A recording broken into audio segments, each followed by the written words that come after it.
Istoryang kahadlukan. Bisaya Horror Stories.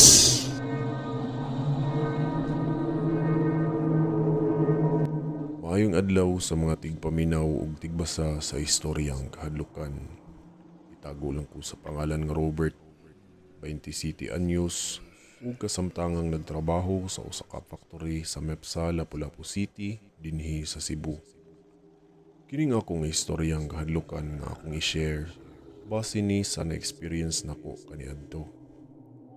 Dili yun ko mutuwa ng ungo-ungo o ilang gitawag na paramdam sa dili ingon nato. Pero nausab akong pagtuo katong ako na gyud mismo ang nakasulay. Way back 2013, nagtrabaho ko sa production sa lain nga factory somewhere sa Cebu.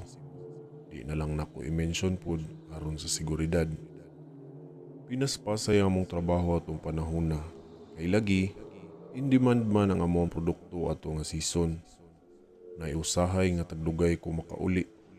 Kay lagi maayo na lang para dako ang makuha nga sweldo ug dala pod sa OT. Usahay mo overtime ko og tag 4 hours sa usa ka adlaw. Ug makauli ko sa amoa, mga alas 11 o alas 12 na sa tungang gabi. Adunay higayon nga mangaon mi og balot uyog sa akong mga kauban sa trabaho. Basta balot, lami gyud na iguman sa trabaho. Naay 16, 18 ug 21 nga kapilian. Adto mi magkaunan sa among suki sa may usa ka gasoline station kilid sa may highway na dapit. Adto man ang pwesto sa naninda og balot. Lami gyud ikaon og balot, samot na og ang suka, halang-halang og maayo pagkatimpla. Makakaon ko usahay og mga upat, usahay gani 5, kung grabe na kagana. Lamian ang balot sa nagtinda ngadto og halinan jud kayo siya kay tungod sa ihang suka.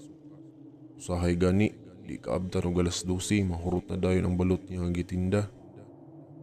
Nayo sa kahigayon ato nga nangaon may kuyog sa akong mga kauban. Ug sakto nga naapay nahabilin na balot, dayon namong out. As usual gikan overtime unya kay gutom man. Nangita ako ang baba og lamian nga balot na pod. Medyo mingaw daw atong adlaw kay sweldo man sa mga trabahante. Unya kasagaran sa mga nagsweldo, adto ra mangaon sa mga restaurants o fast food. Nakakaon ako og mga tulo ka balot ato. Dihang nakabantay ko nga akong kwartang dala, kulang man di ay. Motong nihangyo ko sa akong kauban nga pabayloon ko og kwarta kay para ipuno na ko og bayad sa balot. Nihatag ko og 100 ug napay sukli nga 12. Kitag 22 mga sa kabalot ato nga time. Ang tindero sa balot wala siya ikasukli kay lagi daw wa pud siya sinsiyo. Motong niingon na lang ko niya nga igsunod na lang. Kaila na siya namo siguro. Sa iya balot ba mi mapalitan. Mitando ra siya ug human gyud dayon atog namog pamalot. Ni pauli na dayon ko ug nagpahuway na. Damtan og pila ka adlaw ato, nangita na sad ko og balot.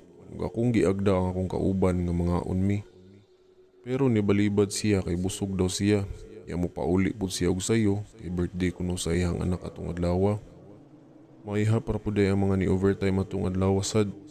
Mga pasado alas 11:30 na to nga naka-out ko kay gitiwas gyud nako ang akong gibuhat. Pagkahuman gyud dayon nako og punch out, ikuha nako ang akong bag sa locker ug migawas na. Padung naunta ko lakaw diha sa may main gate. Dihang nikalit man hinuon og ulan. Sa dihang pagawas nako, midagan ko paingon sa gawas hangtod sa gate ug dayon labang sa highway kay wala man ko nakadala at og payong. Dali-dali kong nilabang aron makakita ko kapasilungan kay mabasa yun ko aning kahimtanga. Sa unahan, nakita na ko ang tindero sa balot nga naa siya dako nga payong. Motong didto ko ni pasilong niya. Nihangyo sa ko nga mopasilong ko niya pero nahibong ko nga wa man siya moimik. Gibaliwala ra ko to. Kung niingon ko nga hatagin na lang ko og 18 kay mukaon na lang kog balot. Nihatag ra pud ang tindero. Ganahan unta ko makig-istorya niya. Pero murag wala man sa mood ang tindero. Pagdukduk na ako sa balot, wa ko kaayon sa akong nakuha. Bahaw ang balot. Kana ganing murag baho nga di nimo ganahan. Baho ang sabaw nga nigawas. Baho siyang patay. Lain jud kaayo. Yana ko nga baho ang iyang nahatag. Mo tong giilisan niya og lain. Apan paghatag na pud niya og lain, mordyo ko kasukaon sa iyang gihatag na sad. Baho gihapon nga patay. Mo to nireklamo ko nga nganong baho maning patay imong balot. Nakatutok ko sa iyang naong ug pagkaaninag nako, nakuratan ko sa iyang dagway. Nakasiga ko sa akong mata, nadala kahadlok. Kaya akong nakita, luspad siya og dagway, murag na ay mga bunog sa naong. Nakaatras ko sa akong paglingkod ug pagtan-aw nako sa balot nga akong nagigunitan. Naa na may mga dugo na hinuon. Nasukaon ko nga wa kasabot sa akong nakita. Ug dali-dali kong nibarog, perti na kong hadluka sa akong nakita. Natingala na lang ko nga murag na ulian ko sa akong hunahuna, na perti na akong basaa sa uwan. Ibarog yun dayon ko ug nilabang dayon sa atbang sa may highway. Kay naa may waiting shed ngadto nga dako-dako nga kapasilungan gyud. Pag-abot na ko sa waiting shed, ipangutana ko sa usa ka tawo nga ganihar day kuno siya gatan-aw nako. Ug nangutana siya, nganong nagpabasa daw ko sa uwan sa atbang. Nisulti ko nga nikaon magud ko og balot, pero wala ko mosulti sa akong nakita sa namaligya og balot. Apan paglingi nako sa may atbang, dihang pagtan-aw nako sa pisto sa namaligya og balot, dako na kong kahibulong nganong naay giugsok nga kurus ug naay buwak nga gisulod sa lata. Nangutana ko sa akong tupad kung nganong naanay kurus diha og buwak. Nitubag siya nga, kato madalang ni aging gabi nga na disgrasya diha nga sakyanan. Yang tindero sa balot maawang nabanggaan. Di on the spot gani ang naninda, kay pertig yung pagkaiguan niya sa atubangan ug nalatayan siya sa sakyanan. Nisiga akong mata pagkadungog sa giingon sa lalaki. Sa akong unhuna, nga akong nakita ganiha kay patay na di ito. Mao siguro bahong patay ang akong nabahuan sa iyang mga balot. Ang limbawt na sa akong balahibo, nga grabe kahadlok. Wa ko magtuong nakakita kog ingon ato sa iyang naong na puno sa dugo, puno sa bunog. Sa akong unahuna, kalag na lang day siguro to akong nakita. Ug basin, wa pa siya kadawat sa iyang kamatayon.